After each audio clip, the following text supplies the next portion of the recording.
안녕하십니까. 이병희 목사입니다. 지금부터 성주산중교회 2월 첫 번째 주일 온라인 예배 말씀분만 편집해서 방송하도록 하겠습니다.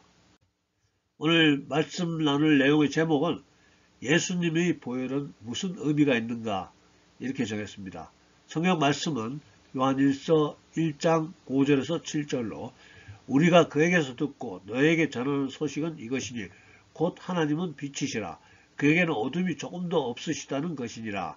만일 우리가 하나님과 사귐이 있다 하고 어둠에 행하면 거짓말을 하고 진리를 행하지 아니함이거니와 그가 빛 가운데 계신 것 같이 우리도 빛 가운데 행하면 우리가 서로 사귐이 있고 그 아들 예수의 피가 우리를 모든 죄에서 깨끗하게 하실 것이요.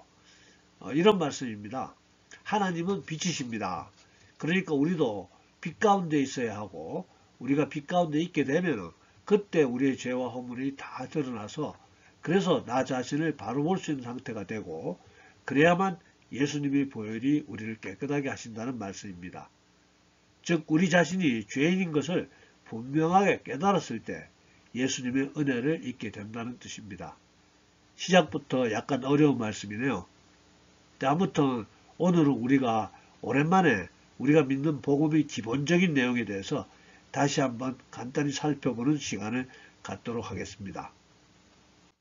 보시는 사진은 1956년도에 만든 10개 영화의 한 장면입니다. 영화배우 찰턴 헤스턴이 모세 역할을 했고요. 기원전 1500년경, 지금으로부터 3500년경에 이스라엘 백성들이 애굽에서 노예 생활을 하고 있었습니다. 그리고 하나님의 명령으로 모세가 애굽 왕 바로 앞에 섰습니다. 하나님의 말씀을 전하죠. 하나님께서 자기 백성 이스라엘을 애굽에서 내보내시라고 말씀하셨습니다. 그러자 바로는 나는 하나님이 누군지 모른다. 쓸데없는 소리 하지 말라. 모세는 그때부터 바로에게 하나님이 자기를 보내셨음을 증명하기 위해서 하나하나 초자연적인 현상을 보여줍니다. 이때부터 시작해서 10가지 재앙이 하나씩 나타나는데요. 모세가 지팡이를 들면 사방에 메뚜기 떼가 나타나서 모든 식물을 다 먹어치워 버립니다. 또 모세가 손을 높이 들면 애굽 전역이 흑암으로 덮여서 3일 동안이나 깜깜해집니다. 이런 식으로 10가지 재앙을 맞이하게 되죠. 그리고 드디어 마지막으로 10번째 재앙이 준비됩니다. 하나님은 이스라엘 백성들에게는 각 가정마다 어린 양을 잡아서 어린 양의 피를 각 가정집의 문설주에 바르라고 명령하십니다. 그러면서 이렇게 말씀을 주십니다. 출애굽기 12장 12절에서 13절로 내가 그 밤에 애굽 땅에 두루다니며 사람이나 짐승을 막론하고 애굽 땅에 있는 모든 처음 난 것을 다 치고 애굽의 모든 신을 내가 심판하리라. 나는 여호와라. 내가 애굽 땅을 칠 때 그 피가 너희가 사는 집에 있어서 너희를 위하여 표적이 될지라. 내가 피를 볼 때 너희를 넘어가리니 재앙이 너희에게 내려 멸하지 아니하리라. 자, 이렇게 해서 그날 밤에 바로 왕의 장자로부터 가축의 초태생까지 애굽에서 모든 처음 난 것은 모두 죽임을 당합니다. 어린 양의 피가 발라져 있던 이스라엘 사람들의 집안을 제외하고요. 드디어 사태의 심각성을 깨달은 바로는 즉시 모세를 불러서 이스라엘 백성들을 데리고 애굽을 떠나라고 명령합니다.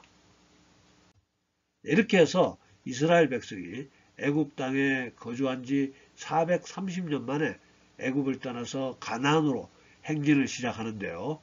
그리고 이날을 6월절, 영어로는 패스오버, 즉 죽음의 천사가 그 집을 그냥 넘어갔다라고 그날을 매년 기념하게 됩니다.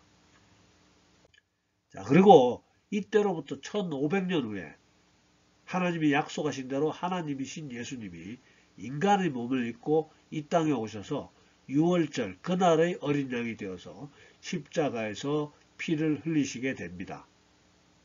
6월절 죽음의 천사가 애굽 땅의 장자를 치러 올 때 6월절 어린 양의 피가 발라진 집에서 장자를 보지 못하고 그 집을 넘어 지나갔듯이 예수님을 믿는 택한 자, 남은 자들의 죄와 허물은 예수님의 보혈 때문에 가리워져서 하나님 앞에서 의로운 자로, 죄 없는 자로 여김을 받게 된다는 이야기입니다. 내가 애굽 땅을 칠 때 그 피가 너희가 사는 집에 있어서 너희를 위하여 표적이 될지라. 내가 피를 볼 때 너희를 넘어가리니 재앙이 너희에게 내려 멸하지 아니하리라. 이렇게 예수님의 보혈은 우리의 죄를 덮어주는 속죄함의 은혜를 주게 됩니다. 이것은 우리 기독교의 가장 중요한 복음의 비밀이죠. 고린도전서 5장 7절에 우리의 유월절 양 곧 그리스도께서 희생되셨느니라. 계속해서 에베소서 1장 7절 우리는 그리스도 안에서 그의 은혜의 풍성함을 따라 그의 피로 말미암아 속량 곧 제사함을 받았느니라. 이번에는 예수님이 이 땅에 오시기 전까지 유효했던 제사법을 하나 예로 들어보겠습니다. 구약 성경의 제사법은 너무 복잡하니까 우리가 알아야 되는 거 하나만 소개합니다. 예수님 오시기 전에는 우리 보통 사람들은 하나님을 만날 수 없었다고 여러분 소개했죠. 오직 대제사장만이 1년에 한 번 목욕하고 새 옷 입고 짐승을 여러 마리 복잡한 절차대로 잡고 그 짐승의 피를 어디 바르고 뿌리고 옷도 몇 번 갈아입고 목숨을 걸고 지성소로 들어갑니다. 우리 인간은 조그마한 죄와 허물이라도 있으면 하나님 앞에서 견딜 수 없게 되어 있기 때문이죠. 바로 즉사하게 된다고 합니다. 아무튼 대제사장의 안전을 위해서 그가 하나님을 만날 때의 복잡한 절차 많이 있는데 한 구절만 발췌해 보겠습니다. 레위기 16장 14절 그는 또 숫송아지의 피를 가져다가 손가락으로 속죄소 동쪽에 뿌리고 또 손가락으로 그 피를 속죄소 앞에 7번 뿌릴 것이며 이런 식으로 짐승의 피를 어디 바르고 뿌려야 하는 복잡한 속죄 의식이 필요했었습니다. 그런데 예수님이 오셔서 십자가에서 피를 흘려주심으로써 더 이상 이 모든 절차가 필요 없게 된 것입니다. 예수님이 십자가에서 피 흘리시고 숨지시는 장면을 신약성경 누가복음의 저자는 누가복음 23장 44절에서 45절로 해가 빛을 잃고 온 땅에 어둠이 임하여 제9시까지 계속하여 성소의 휘장이 한가운데가 찢어지더라. 자, 그때까지 대제사장만 1년에 한 번 복잡한 절차를 거쳐서 들어가야만 했던 지성소의 휘장이 찢어지므로 이제는 예수님의 보혈을 의지하는 누구든지 하나님을 만날 수 있게 된 것입니다. 자, 이렇게 예수님의 보혈은 우리에게 속죄함의 은혜 그리고 복잡한 율법 절차로부터의 자유함의 은혜를 주신다는 것을 소개하고 있습니다. 또한 예수님의 보혈은 질병으로부터 치유함도 주십니다. 예수님 이 땅에 오시기 전 700년 전에 이미 이사야 선지자를 통해서 예수님의 치유 사역을 예언했습니다. 이사야 53장 5절 그가 찔림은 우리의 허물 때문이요 그가 상함은 우리의 죄악 때문이라 그가 징계를 받음으로 우리는 평화를 누리고 그가 채찍에 맞음으로 우리는 나음을 받았도다. 자, 예수님이 채찍에 맞아 피를 흘리심으로 우리가 나음을 받았다고 예수님 오시기 전 700년 전에 이사야 선지자의 입술을 통해서 선포합니다. 예수님의 은혜는 시공간을 초월합니다. 2000년이 지난 오늘도 우리는 예수님이 채찍에 맞음으로 병고침을 받게 되는 것입니다. 또한 마태복음의 저자 마태도 예수님이 이 땅에 계셨던 동안의 사역에 대해서 마태복음 8장 16절에서 17절로 저물매 사람들이 귀신 들린 자를 많이 데리고 예수께 오거늘 예수께서 말씀으로 귀신들을 쫓아내시고 병든 자를 다 고치시니 이리 선지자 이사야를 통하여 하신 말씀에 우리의 연약한 것을 친히 담당하시고 병을 짊어지셨도다 함을 이루려 하심이더라. 예수님의 보혈은 시공간을 초월해서 우리에게 치유의 은혜를 주십니다. 지금도 수많은 기독교 치유사역자들이 예수님의 보혈을 의지해서 또 예수님의 이름으로 치유사역을 진행하고 있습니다. 이번에도 영화 한 편 또 소개합니다. 이번에는 1959년작 배너, 역시 찰턴 헤스턴 주연입니다. 대단한 명작이죠. 예수님 당시에 유력한 명문 집안의 유대 청년 배너가 친구의 배신으로 집안이 몰락합니다. 어머니와 여동생은 지하 감옥으로, 배너는 노예로 끌려가죠. 수년이 지나고 우여곡절을 겪어서 배너는 로마 명문 가문 장군의 양아들로 입양됩니다. 그리고 유대 땅으로 돌아와서 이 영화에서 유명한 장면인 전차 경주를 통해서 자기를 배신하고 집안을 망하게 한 나쁜 친구에게 복수를 하게 됩니다. 그리고 이제 배너는 나쁜 친구 때문에 잃어버렸던 어머니와 누이동생을 찾게 되는데 그 두 사람은 이미 나병에 걸려 있었습니다. 지하 감옥에서 나병 환자가 되어버린 어머니와 여동생을 데리고 그 당시 메시아로 알려진 예수님을 만나러 갑니다. 왜냐하면 예수님이 나병을 고쳐주신다는 소문을 들었기 때문이죠. 그런데 예수님은 이미 십자가에 달리셔 이들은 십자가에서 죽어가는 예수님만 만나게 됩니다. 희망이 사라지고 허탈한 마음으로 실망을 하고 집으로 돌아오는데 천둥 번개가 치면서 폭우가 쏟아지고 예수님의 보혈이 십자가를 타고 내려와서 골고다 언덕을 지나 이 사람들의 발밑에까지 이르게 되고 이때 이들의 나병이 깨끗함을 잊게 되는 기적을 보게 됩니다. 예수님의 보혈이 지금 2000년의 시간을 초월해서 우리에게도 임하여 우리의 모든 약함도 또 우리의 모든 질병도 지금 이 시간 고쳐주시옵기를 예수님 이름으로 축복합니다. 아멘. 또한 예수님의 보혈은 마귀를 물리칠 능력을 주십니다. 계시록 12장 11절 또 우리 형제들이 어린 양의 피와 자기들이 증언하는 말씀으로서 그를 이겼으니 그들은 죽기까지 자기들의 생명을 아끼지 아니하였도다. 자, 계시록 12장은 마지막 때의 거대한 영적 전쟁을 묘사하고 있습니다. 그 영적 전쟁에서도 예수님의 보혈과 말씀으로 승리한다고 예언하고 있습니다. 주목해야 하는 구절이 있죠. 죽기까지 생명을 아끼지 않고 싸운다는 것입니다. 즉 죽기를 각오하고 싸운다고 합니다. 장난이 아니라는 거죠. 영적 전쟁은 장난이 아닙니다. 마지막 때의 영적 전쟁뿐 아니라 지금도 우리는 영적 전쟁 중에 있습니다. 에베소서 6장 12절로 우리의 씨름은 혈과 육을 상대하는 것이 아니요 통치자들과 권세들과 이 어둠의 세상 주관자들과 하늘에 있는 악의 영들을 상대합니다.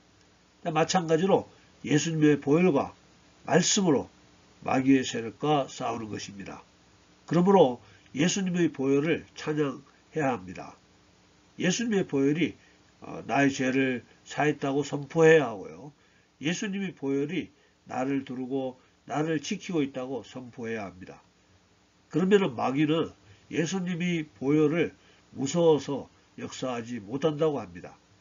마귀는 예수님의 보혈을 가장 무서워한다고 합니다. 자, 영적 전쟁이 우리 하나님의 자녀들에게 매우 중요하니까 조금 더 소개하겠습니다. 승리의 비결입니다. 우리는 예수님 이름의 권세도 사용해야 합니다. 요한복음 14장 13절에서 14절로 너희가 내 이름으로 무엇을 구하든지 내가 시행하리니 이는 아버지로 하여금 아들을 인하여 영광을 얻으시게 하려 함이라. 내 이름으로 무엇이든지 내게 구하면 내가 시행하리라. 또 마가복음 16장 17절에서 18절로 믿는 자들에게는 이런 표적이 따르니 곧 그들이 내 이름으로 귀신을 쫓아내며 새 방언을 말하며 뱀을 집어올리며 무슨 독을 마실지라도 해를 받지 아니하며 병든 사람에게 손을 얹은 적 나으리라 하시더라. 예수 믿는 분들이라면 이런 표적이 이런 능력이 예수님 이름으로 선포할 때 나타난다는 것입니다. 예수님 이름으로 명하노니 사탄 마귀 더러운 귀신은 떠나갈지어다. 예수 믿는 사람이 이렇게 예수님 이름으로 선포를 했다면 귀신은 나가야 된다는 것입니다. 명심할 것은 이 명령 기도는 주문이 아닙니다. 주문처럼 생각하면 안 된다는 뜻이죠. 사도 바울이 선교지에서 병을 고치고 귀신을 쫓아내며 말씀을 전하는데 예수님을 믿지 않는 스게와라는 제사장의 7 아들이 자기들도 사도 바울을 따라서 해보겠다고 시험삼아 귀신 들린 사람에게 내가 바울이 전파하는 예수님 이름으로 명하노니 귀신은 떠나가라 뭐 이런 식으로 이야기했더니 사도행전 19장 15절에서 16절로 악기가 대답하여 이르되 내가 예수도 알고 바울도 알거니와 너희는 누구냐 하며 악기 들린 사람이 그들에게 뛰어올라 눌러 이기니 그들이 상하여 벗은 몸으로 그 집에서 도망하는지라. 자, 그래서 우리는 우리 각자가 믿는 믿음을 가지고 예수님의 이름을 불러야 한다는 겁니다. 자기 믿음의 분량만큼의 능력이 나타난다는 것이죠. 그러니까 우리 각자를 위해서 십자가에서 보혈을 흘리신 예수님의 이름을 불러야 합니다. 이병기 목사가 믿는 예수님의 이름이 아니고요. 또 조영기 목사가 믿는 예수님의 이름이 아닌 각자 자기가 믿는 예수님의 이름을 부르셔야 합니다. 말씀 정리합니다. 오늘은 예수님의 보혈이 우리에게 어떤 의미가 있는가에 대해서 말씀을 나누고 있습니다. 먼저 예수님의 보혈은 우리의 모든 죄를 보이지 않게 하는 속죄함의 은혜가 있습니다. 히브리서 9장 12절 염소와 송아지의 피로 하지 아니하고 오직 자기의 피로 영원한 속죄를 이루사 단번에 성소에 들어가셨느니라. 예수님의 보혈로 영원한 속죄를 이루신 것입니다. 계속해서 오늘 본문의 말씀이죠. 요한일서 1장 7절 그 아들 예수의 피가 우리를 모든 죄에서 깨끗하게 하실 것이요. 할렐루야. 예수님의 보혈은 우리에게 치유의 은혜를 주십니다. 이사야 53장 5절 그가 찔림은 우리의 허물 때문이요 그가 상함은 우리의 죄악 때문이라. 그가 징계를 받음으로 우리는 평안을 누리고 그가 채찍에 맞음으로 우리는 나음을 받았도다. 영화 배너를 소개하면서 배너의 어머니와 누이 동생이 나병이 고침받는 장면을 소개했고요. 또한 예수님의 보혈은 마귀를 물리칠 능력을 허락하십니다.